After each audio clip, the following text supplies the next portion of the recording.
Hey everybody, this is a quick video in case you have Tronsmart Onyx Pure True Wireless earbud headphones and you want to do a hard reset on them.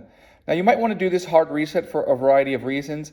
If your earbuds will not connect to Bluetooth, or they will not sync with your device, or if you're only getting sound out of the left ear or the right ear, or they keep disconnecting, a hard reset to factory default settings is a good troubleshooting step for these issues.